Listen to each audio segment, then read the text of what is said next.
सवाल जो दर्शकों को रोक दे।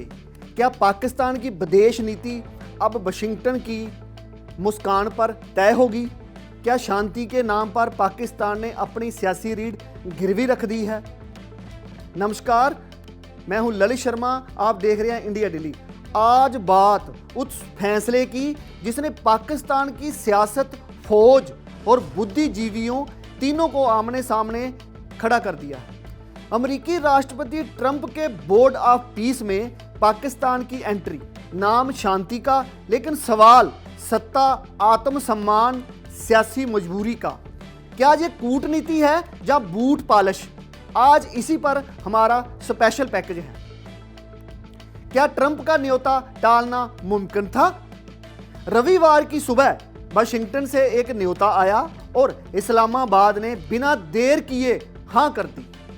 जैसे इस्लामाबाद ने अपने आप को अमेरिका के आगे गिरवी रख दिया हो और पाकिस्तान सरकार ने ट्रंप के आगे घुटने टेक दिए हों। अमेरिकी राष्ट्रपति ट्रंप का बोर्ड ऑफ पीस, पाकिस्तान सरकार ने बयान जारी किया, हम हर शांति प्रयास का हिस्सा बनेंगे। सुनने में अच्छा लगता है, लेकिन सवाल यह है कि क्या इस फैसले पर कोई बहस हुई? क्या संसद से पूछा गया या फिर विदेश नीति अब एक फोन कॉल से तय होती है? पाकिस्तान की जनता ये पूछ रही है। क्या हर अमेरिकी प्रस्ताव मान लेना मजबूरी है पाकिस्तान की? शाहबाज मुनीर की जोड़ी फिर निशाने पर क्यों? पाकिस्तान में एक नाम नहीं, दो चेहरे सवालों के घेरे में हैं। प्रधानमंत्री शहबाज शरीफ और सेना प्रमुख आसिम मुनीर। आलोचक हैं, उनका आरोप है कि ये जोड़ी वाशिंगटन को नाराज नहीं कर सकती। IMF, डॉलर और डिप्लोमेटिक सपोर्ट का डर, यही वजह है कि ट्रंप का प्रस्ताव झट से मंजूर हो गया। उसी की जगह अगर भारत होता तो वो सीधा एक कॉल पे इस बात को कभी मंजूरी नहीं देता। पहले संसद से पूछा जाता, फिर कई जो प्रस्ताव हैं, कई जो कमेटी हैं इस चीज की जांच करती, उसके बाद फिर कहीं जाके अमेरिका को हां करता अगर इसकी जगह भारत होता तो।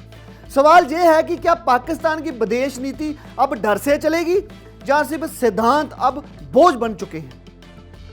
जब अपने ही राजदूत ने उठाए सवाल, सबसे तीखी आवाज आई पाकिस्तान के पूर्व राजपूत मलीहा लोधी की। उन्होंने साफ कहा, ये बोर्ड ट्रंप का पर्सनल एजेंडा है। क्या इंटरनेशनल बहता नहीं? कोई गारंटी नहीं कि ट्रंप के बाद मंच बचेगा? उनका सवाल सीधा है, क्या ट्रंप को खुश करना सिद्धांतों से ज्यादा जरूरी हो गया है? पाकिस्तान के लिए यह बयान एक झटका से बहुत बड़ा था, क्योंकि सवाल बाहर से नहीं, सिस्टम के अंदर से आया। संयुक्त राष्ट्र होते हुए नया मंच क्यों? दुनिया में शांति की बात और यूनाइटेड नेशंस का जिक्र ना हो, ऐसा कैसे? आलोचक पूछ रहे हैं, अब यूएनए है तो ट्रंप का समानांतर बोर्ड क्यों? क्या यूएनए है जो उसकी औकात ट्रंप के सामने कम होगी है? क्या यूएनए ट्रंप के सामने बोना हो गया? क्या उसने घुटने टेक दिए हैं? क्या ये वैश्विक व्यवस्था को कमजोर करने की कोशिश नहीं? ट्रंप अपने आप को पूरी दुनिया का बादशाह समझने जा रहे हैं, उनको कोई नहीं रोकने वाला। पाकिस्तान आंखें मीट के ट्रंप के हर फैसले का समर्थन क्यों करता है? पाकिस्तान हमेशा यूएनए के मंच से कश्मीर और फिलिस्तीन की बात करता रहा। अब एक निजी बोर्ड का हिस्सा बनना विरोधाभास नहीं तो और क्या है? यही सवाल पाकिस्तान की सड़कों से सोशल मीडिया तक गूंज रहा है। गाजा शांति या नाम भर का सहारा? सरकार कह रही है गाजा में शांति के लिए यह कदम जरूरी है, लेकिन गाजा की हकीकत सब जानते हैं। वहां युद्ध रुकता है तो बम्बों से नहीं, राजनीति से। सवाल यह है कि क्या इस बोर्ड से गाजा में गोली रुकेगी या फिर गाजा सिर्फ एक कवर है? असली मकसद वाशिंगटन में अच्छी तस्वीर बनाना है। पाकिस्तान अवाम इसे दिखावा मान रही है। इजराइल की मौजूदगी से बेचैनी क्यों? इस बोर्ड में इजराइल की भूमिका भी है। पाकिस्तान आज तक इजराइल को मान्यता नहीं देता। फिर एक ही मंच पर बैठना क्या संकेत देता है?